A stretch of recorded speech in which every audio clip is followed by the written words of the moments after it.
It's a really fun thing, and it's a perfect segue because Karen actually is the originator, the founder of the Dolphin tank. And it's a gentler, kinder, more constructive version of the Shark Tank. And anybody who knows Karen knows that she kind of personifies those qualities. So anyway, it's a great opportunity here to bring somebody up, really understand what some of their issues are, and help them work through some of those issues. So the basic process is we're going to have 3 minutes where our Dolphin tank participant, Rick Shore, is going to come up and talk to you about what he does, what his challenge is, and what kinds of things you can help him with. Then we're going to have 3 minutes of asking questions. You can ask him questions. And then we're going to have 10 minutes of you guys giving him all kinds of wonderful input and insights on how he can really improve his business and how he can deal with the challenge that he's presented to you. So I've kind of taken Rick on as a project. You'll probably learn a little bit more about that when he talks about what he does and what his challenge is. But one of the things I'm going to tell you that I've been trying to encourage him to be more clear about is that he is not a lawyer. He's with Legal Shield. He is not a lawyer. He doesn't even play one on TV. So with that, I'm going to introduce Rick Shore. And we also have somebody who's going to be taking notes. Sam Pernod, I think you said you volunteered to do that. So thank you very much. And Rick, give a hand to Rick Shore. Thank you. Am I good? Okay. Thank you so much, Les. Appreciate the introduction. I am an independent associate with Legal Shield. Okay, it's my own business, but I'm backed by 800 people in Ada, Oklahoma. And it's a disruptive business model. So it's not the way people think about accessing legal services.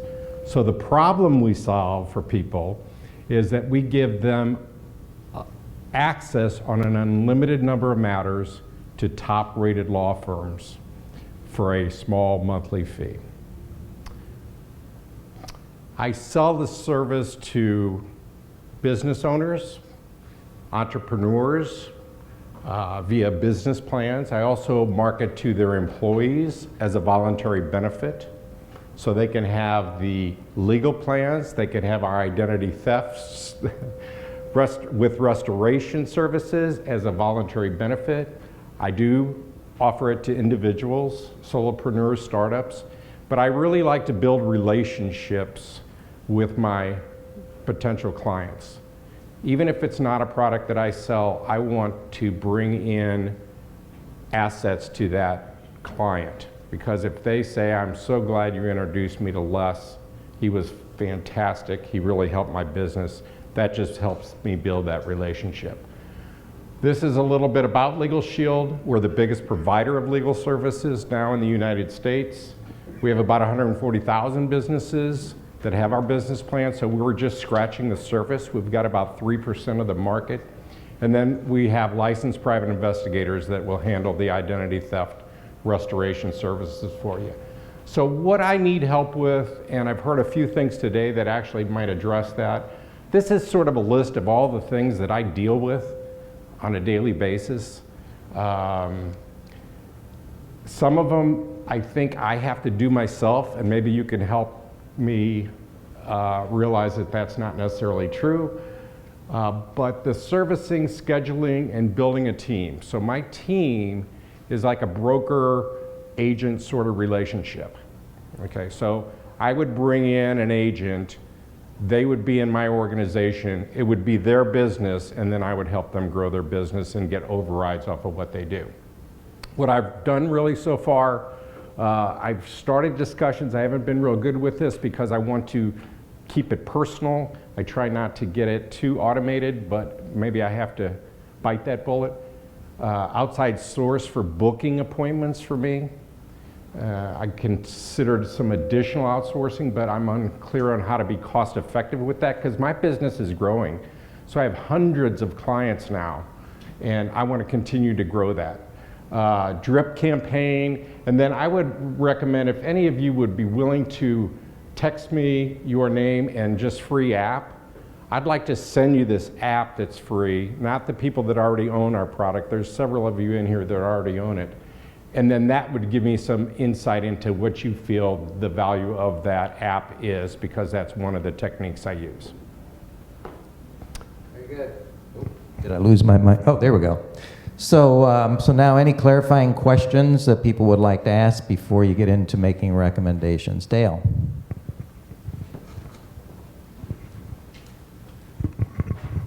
Rick, in your efforts to build your business, are you wanting to focus your efforts primarily on adding to your network of associates, or are you primarily wanting to find new clients for your offering? I want to do both, but today I'm looking for input on how to manage my business, how to manage all the balls in the air as a single kind of guy, you know. Could you go back to the slides showing all that you do? I think that'll help us. Thank you. Leave Yes. that up there during the 10 Thank minutes, you. please. Yeah. Other questions? Clarifying questions?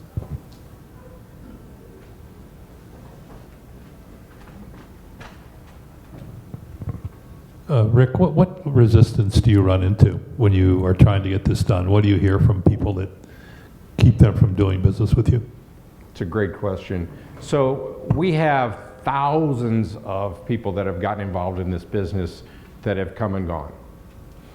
They see an opportunity to make some money, and then they get some no's, they get some rejections, or they aren't really trained well enough to go into a business environment and talk to a business owner.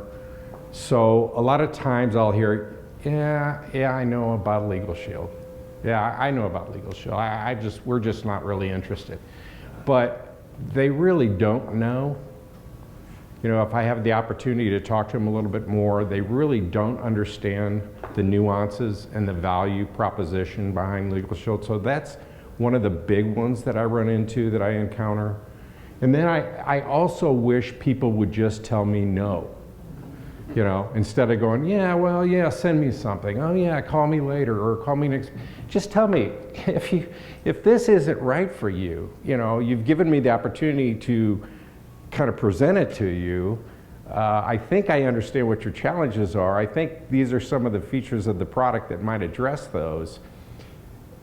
If it doesn't fit, then it doesn't fit. So I listened to your presentation, and you told us a little bit about your business. I don't know two things. Okay, good. Why anybody in the audience cares about your product, right? I mean, you told me what you do, but you didn't tell us why we would need it. So I don't know, maybe you do that in your presentations, but to me that's kind of what Dale and I both kind of talked about earlier is.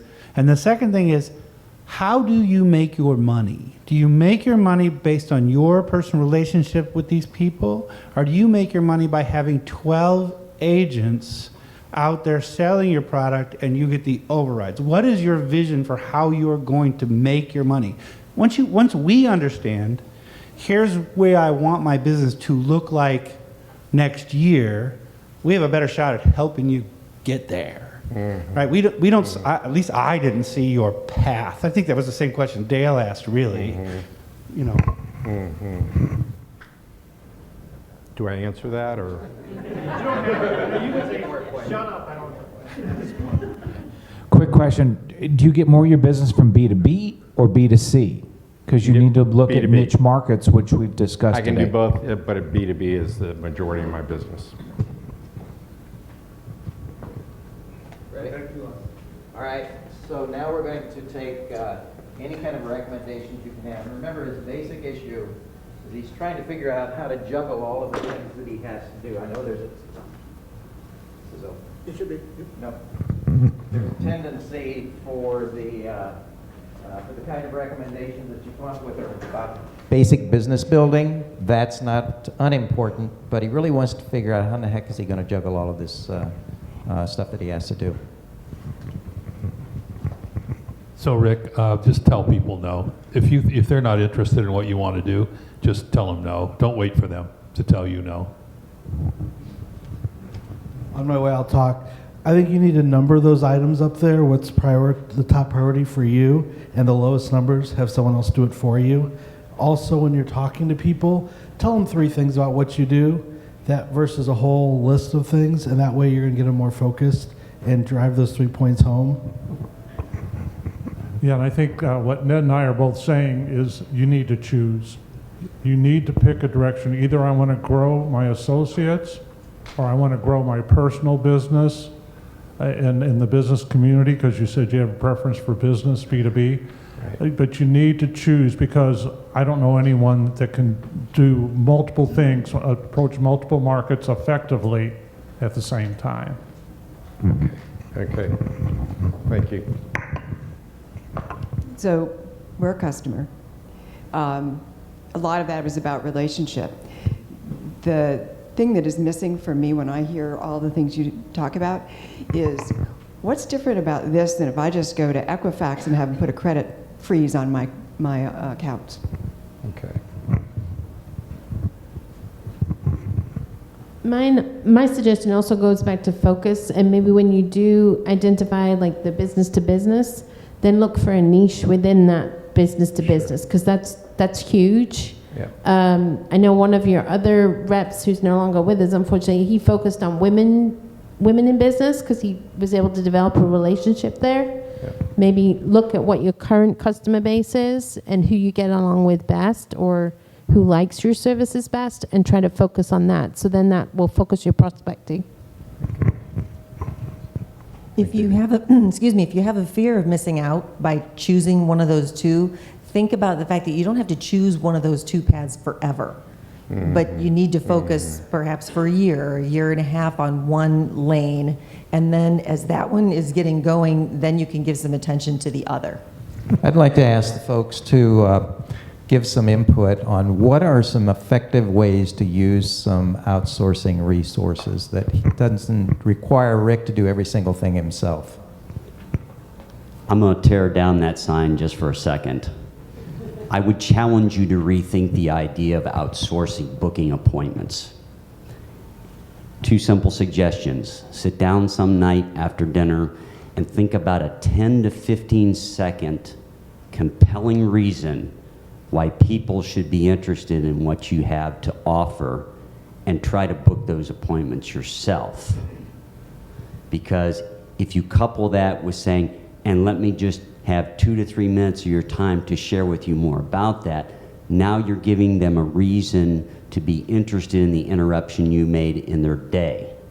Secondly, set a schedule and live by it to prospect for those appointments every week. Don't let anything get in the way of that. Set that hour, that 15 minutes, that 20 minutes. Phone prospecting does not have to be a scary thing as long as you understand the legitimate reason why you're doing it and why people should listen to you. Don't start with how are you doing today, because they're immediately thinking, what are you selling? Right. Good. Thank you. And somebody's taking notes on this, by the way, so I'm not going to ignore this, and I'm not going to remember everything. So thank you. Rick, I suggest look at virtual assistants. If you're doing so many things, Yeah. get some help and look at other resources. There's a lot out there. Yeah, I mean, I was going to kind of just piggyback on what he's saying and kind of combat a little bit what he said. I think you have to be willing to adapt with the way technology is changing to make your life better with virtual assistants, things like Calendly for scheduling appointments. You can still have that prospect of an email or a phone call and then send that piece of technology that allows you to free up the scheduling time. And filling the funnel for prospecting, that's where a CRM comes in. I mean, you really got to sit there and take those databases, those prospects, and those potential clients, put them in a workflow. You know, you got to do the work up front, but once you do the work up front, you set it and kind of just keep tabs on it, but let those automated systems do the work for you. Rick, I haven't heard the term employee benefits. I worked for a company, national brand, and as we got bigger and more successful, and we kind of understood, you know, where all that success came from our employees. Sure. We sat down once a year in a management meeting and tried to figure out what benefits could we bring to the table that they could all use, and yet doesn't cost a lot of money. Okay, everything that you have to offer there can be used by an individual who works for you. Right. Okay. Oh, yeah. All right. So I mean, this would be a huge area, I would think, is employee benefits. Come on back and talk to your employees and provide a service to them at no cost. Yeah, and I kind of ran through that, but Mark kept holding up his sign. So, thank you.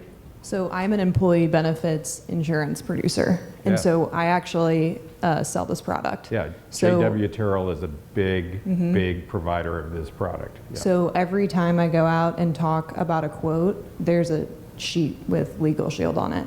So I don't know if there are some smaller employee benefit insurance brokerages that you could partner with, because we're already talking to the decision makers because they're our client. The second thing I wanted to hit on was, I don't know if you've thought about interns before. You can go to a sales and marketing department in a university, and a lot of times these interns want something for the summer. You can pay them minimum wage, give them a kickback when you do get a client or appointment, write the script for them, and just see how they do. Oh, that's great. Thank you. I'm glad nobody has any input. Rick, one of the things I thought about after my earlier comment was the focus you had on relationship at the bottom. And relationships are important in all aspects of business. But I think it's going to have greater value to those who want to become agents within your network than it will be to the end user. Now, it may happen in companies with the leadership in companies, but it's going to be in those two, in my mind, where the relationship's going to have the greatest value rather than the individual user of your product or service. Hi, The we were greater talking value about for the- interns. I'm sorry, the greater value for the The relationship is going to have greater value to either the Building agents agent? in your network Yeah. because you're going to have that Okay. ongoing relationship for years. Okay. Or it's going to be there for the leadership in companies that are contracting with your services as an employee Okay. benefit rather than the individual employee who might use the service. Okay, thank you. Or individual who I might buy the service. want to make sure I understood that. Thanks. Someone brought up internships, and there is this program called Handshake. And so every university has their own link of a handshake. So if you want people from, Washington University or whatever, you can go onto their handshake, or Webster or whatever. Just wanted you to know that. Wow. I didn't know that. So when I've dealt with folks who have this issue, and we've all been there, right? Overwhelmed, too much to do. What are the things you are passionate about or love to do? So when you're doing those things, you're all in. And those are the things you make $600 an hour on, right? When you look at the things that you can't stand to do or aren't any good at, you take forever getting to them. They get pushed to the next day. So get that list of things and give it to someone who loves to do those. Right. Because not only you're only making $2 an hour when you're doing those because you suck at it, you're losing $598 an hour doing it, right? Yeah. So that's a way I've always been taught to divide up your services. Where do I make money, right, and where do I spend a whole lot of time doing nothing because I can't stand it, or I don't know what I'm doing? I've got two things. I was just in a meeting last week with a guy who said, list everything and color code. Red is something you could stop doing. Green is something only you can do. Yellow, outsource. And I had to add another one, pink. The things you love to do. What is it that you really love to do? Yeah. Whether it's a high priority or not, because it fills you up. The second thing is you talked about employee benefits. So I don't know that you're doing this already, but we have SHRM, Side of Human Resource Management here. What HR people can you get in front of because they want, in fact, I have a referral for you after this, because they're trying to, especially people that have minimum wage people, they're trying to keep them, and what benefits can they offer them that won't cost a lot? Yeah. Good. Actually, I think we'll get Kara, then we'll be done. This will be our last one. Oh, I've got more time, Mark. I I have know, plenty of time. We've looked at you long enough, sorry. If there's anything that you're doing, do I have to? Oh my gosh. seriously, I'm taking my time. If there's anything that you're doing that you're repeating, saying to people that you're training, video it, because you're keeping the relationship, you're keeping this is how I want it to run, but you don't have to repeat it to this person and then that person and then that person, but you create a video and it becomes what you want to do, your process, and then you don't have to repeat it. All right, thank you, everybody. So just one thing I'm going to add. I want to pick up on what Bill said earlier, that getting to know, you need a process for that. You need to be clear about the steps, the questions, the criteria, so that you can get to know in a hurry. I would highly recommend do that. In fact, there's actually a book that's out there that's called Getting to Know. Yeah. So thank you all for your contributions, and I also want to offer an invitation. I think we already have somebody that we booked, Victoria, for the next one, which is in August. No, I'm sorry, in May. We do have an opening for August, and then the 3 months after that, I can't count that fast. What is it, November? So anybody who's interested in becoming a victim of the Dolphin Tank, would love to have you, so just let me know. And thank you all again for your participation and contributions.